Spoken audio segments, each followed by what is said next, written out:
Good day, friends. Maloa here. Today we are going to look at LOTRO's next mini expansion, supposedly to drop sometime in September after the release of The Rings of Power from Amazon Studio. And today we're going to just dive right in and take a look at the official announcement that they made earlier this week. So let's go. The first thing I'd like to do is actually watch the trailer that they put up on the page for us to view. Okay, this is rather interesting. I love the music. Okay, it's an old ruined building. Oh, that looks like kind of like Iragian area, Rivendell-ish type of work. Ooh, the music's getting more ominous. Okay, oh, there's a ghost. Oh, that's so cool. It sends shivers up my back. Okay, a Nazgul, and he is summoning whites, and that's it. Pretty short, kind of intriguing to pull your attention. So let's take a look at the actual press release here. It's a mini expansion, and it's going to be focusing on early levels of the game, so level 1 to 32. I'm not quite sure how level 1s are going to be integrated into this, because starting areas have typically been the Shire, Eredlune, and Breland. So if this is a whole new level of starting at level 1, I'm interested to see how they're planning on integrating all of that. But okay, if it's going to be level 1s, that's interesting. Before the Shadow will send players into 2 new regions. There's going to be Swanfleet and Cardolan, and yes, I've already leaked the map, so we'll take a look at that in a couple of minutes. As Boromir makes his way north to Rivendell, ahead of the meeting of what will eventually become the Fellowship of the Ring, while the Nazgul search for Baggins in the peaceful land of the Shire. So it at least gives us information of where along the storyline we're going to be playing in. So it seems that we're going to be following Boromir's story as he's heading to Rivendell, which is kind of interesting because let's face it, Boromir has always had a bad rap because of what happens in the book, but I really like his storyline. I think he's a very interesting and deep character, and I'm glad that we're actually going to be able to see part of his story play out in this next mini expansion. So we'll see what happens. Players will discover the threat rising from Mordor and Saruman's Uruks as they explore the far history of Middle-earth. So it's bringing in all the content that's happening on the south of the map towards the north, which is great because I recently played through the entire first 50 levels again, and everything there is focusing on the Shadows of Angmar. So it'll be nice if there's a storyline that focuses a little bit more on the actual Mordor aspects of things. There'll be 4 new books for new characters.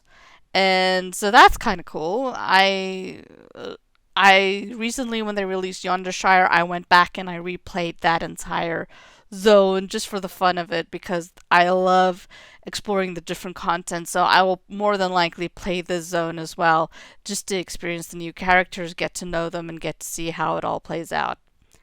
Higher level characters will see a new 6-person instance in addition to new skirmishes and a delving difficulty system that will offer new rewards and challenges.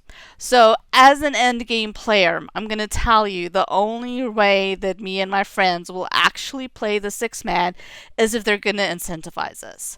And the only way they can incentivize us is by giving us access to better gear. Now, last year when they had a mini expansion, they released Aggo and Woe, and with that there were tokens that allowed you to go barter for the like tier 3 rem gear and up. So I'm hoping to see something similar to where they're making that raid gear more accessible to more players as opposed to just getting it behind the tier 3 of Hidden Horde. But yeah, they're going to have to make some incentive for the endgame players to come back and play this content, or it's going to be dead on arrival, in my opinion.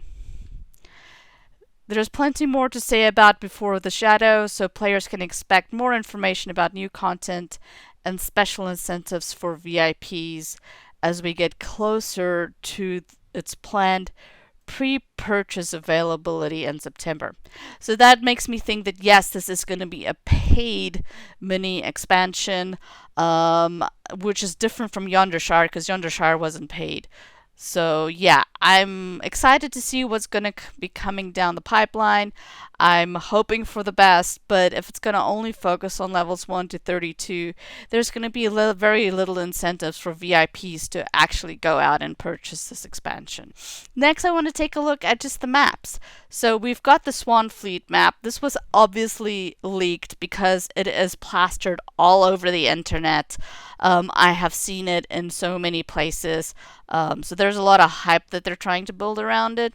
But let's take a look here. So Swan Fleet, um, I, I always like to orient myself first to see where in the world it is.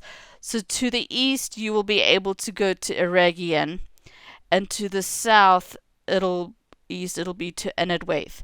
So this sits on the map pretty much to the west of Eregion and sort of to the southeast of Lone Lands. So it makes sense that it is in that level 1 to 32 zone. Karas Gellibrand, that looks like a big city, possibly where we will have a lot of the quests. Wadewater looks like your typical Martius experience that they always have throughout Middle Earth. And then there's these other zones, Tour Vales, Tom Selekers, that sounds more Elvish. Stourvale sounds more Hobbitish.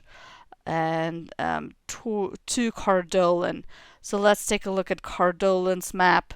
So this is where we have. So Cardolan is south of Lowlands and Breland and east of the Shire. So this is a whole new area. Ruddymore, that's an interesting name.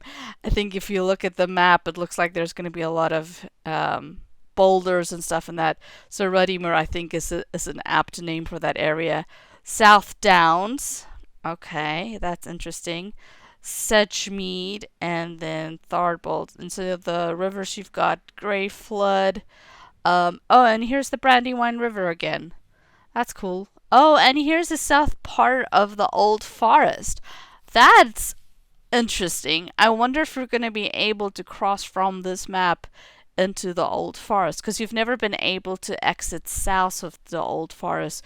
You've always had to make your way back up north back to Bree to get out of the Old Forest. So that would be interesting if they expand that area of the map. And then you see there's to Mithraith and to Swanfleet, which makes me think that there are some potential new areas that they're planning on expanding to later that they just haven't said anything about yet, especially this Minheraith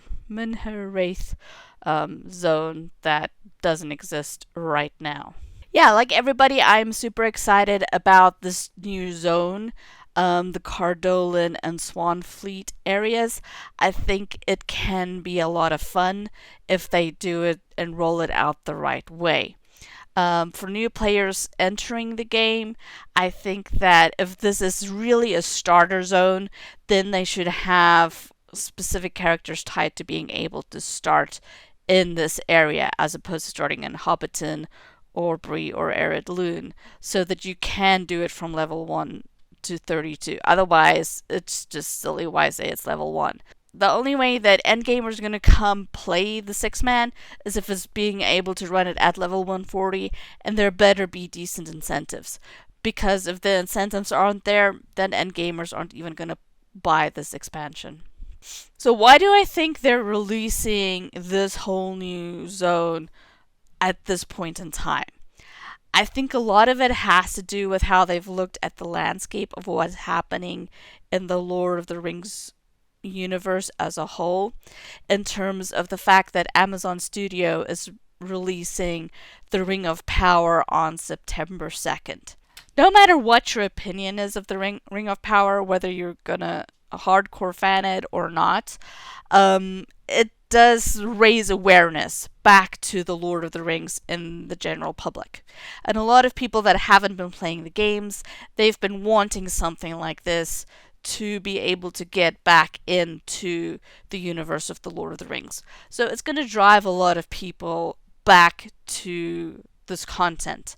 And I think that they're doing a good job setting up the pathway for people to explore a bunch of content around the storylines, which is why they decided to do the Boromir Trail, because that can all tie into what people already know about Lord of the Rings, and I think that it's gonna hopefully build up another wave of people coming into the game to start playing the game. What are your thoughts about it? Are you going to be playing this new zone? Are you going to be buying the mini expansion? Drop some comments below to let me know what your thoughts are. This show is possible because of your support and encouragement. Become a patron and get access to more amazing content and see your name here in the credits. Thanks for watching.